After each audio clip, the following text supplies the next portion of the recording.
All right, guys. So I'm going to do a post-fight show with Brett Okamoto, so look out for that in just a second. But I just wanted to give you my immediate reactions to just what happened at UFC 321. Absolute craziness as the fight got called off after a double eye poke. Looked like a single eye poke, and then looking back on the footage, it was a double eye poke from Ciryl Gane. And have a look at this. Look at that eye poke. Both eyes.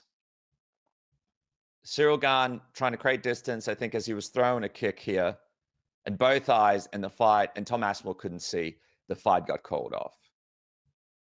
It's some crazy stuff, and then Tom Aspinall standing in this octagon, unable to see, having to, basically unable to fight, so the fight couldn't continue, and having to deal with this situation of being out of the game since 2023. I think it was about 15 months since he fought, building towards the big return. All eyes were on him.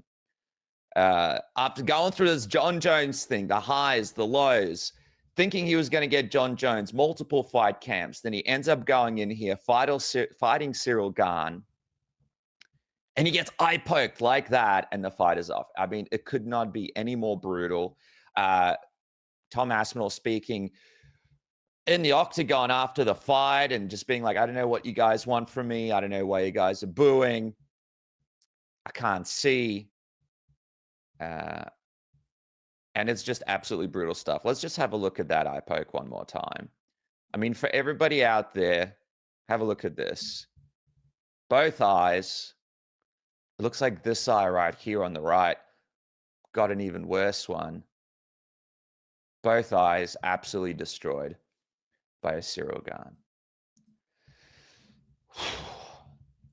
I want to get your thoughts, guys. Obviously, I'm going to do the quick reaction show with Brett Okamoto, and I've got Submission Radio morning after tomorrow. But I want to get your thoughts below.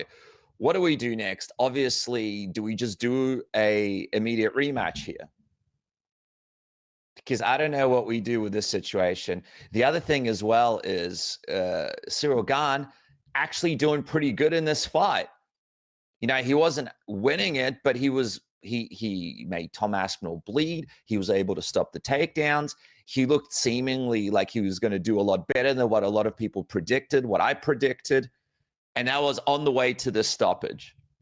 So not only was Tom Aspinall unable to fight, not only was the main event canceled, not only was he put in this terrible position where he had to make the decision, because you don't want to go out there unable to see and then have to fight.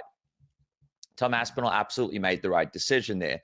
But also doing that after Ciryl Gane found some kind of success against him in that octagon.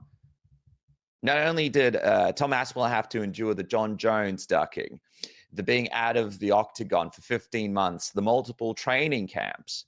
But now there'll be people asking the question, what was going to happen if the fight was going to continue? And of course, a lot of us still believe Tom Aspinall was going to win. But Ciryl Gane, before he eye-poked Aspinall, was showing us a version of himself that looked like he was going to make this thing a fight. And as it got canceled in that moment, it just creates more questions from certain fans. What would have happened if the fight continued? Now, for Ciryl Gane here, they asked him about what was going to be next. He said, I don't know. We'll see. No doubt about it for Ciryl Gane. I don't think he was intentionally going out there and eye-poking Tom Aspinall, but you still can't take away the fact that it happened. And you can't take away the fact that, you got to keep those fists closed when you create that distance. It's so important to keep the fists closed, have the hand extended when you create that kind of distance. All in all, this whole thing is just absolutely insane. And once again, not only is this brutal for Tom Aspinall, not only is this brutal for him and his journey back to the octagon, this is brutal for the UFC's heavyweight division that hasn't had a clear answer in about, years now. And not only that, earlier on, the person that was supposed to fight Tom Aspinall, Volkov, got a strange win over Almeida that absolutely did not make him look like he should be the next contender at all. So the division is absolutely decimated. This was supposed to set a tone for who was going to be the next champion. This was supposed to set the tone for the UFC going into the future. Tom Aspinall was supposed to be the face of the UFC. And again, I'm not taking anything away from Tom.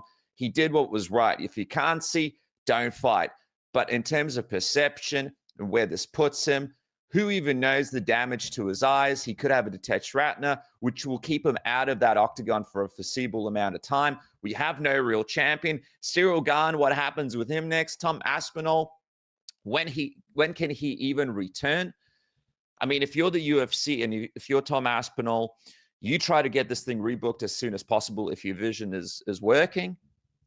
But all in all, just the worst case scenario. I mean, if Ciryl Gane went out there and knocked out Tom Aspinall, in so many cases, at least that gives an answer to the future of the division. There is no answer to the future of this division. Now, if anything, this division is in a worse place now after what happened at UFC 321 than it was going into this fight between Ciryl Gane and Tom Aspinall, which, by the way, people just thought Aspinall was going to walk through Gane. So the whole thing is absolutely brutal. Sound off in the comment section below. What do you think the future of the heavyweight division holds? Surely Volkov doesn't get an opportunity to fight for the title after that Fugazi decision over Almeida. You rebook this thing. But all in all, my heart goes out to Tom Aspinall, one of the nicest guys in the game behind the scenes, having to endure an absolutely brutal hand dealt to him over and over at the table of the UFC. Just shocking stuff.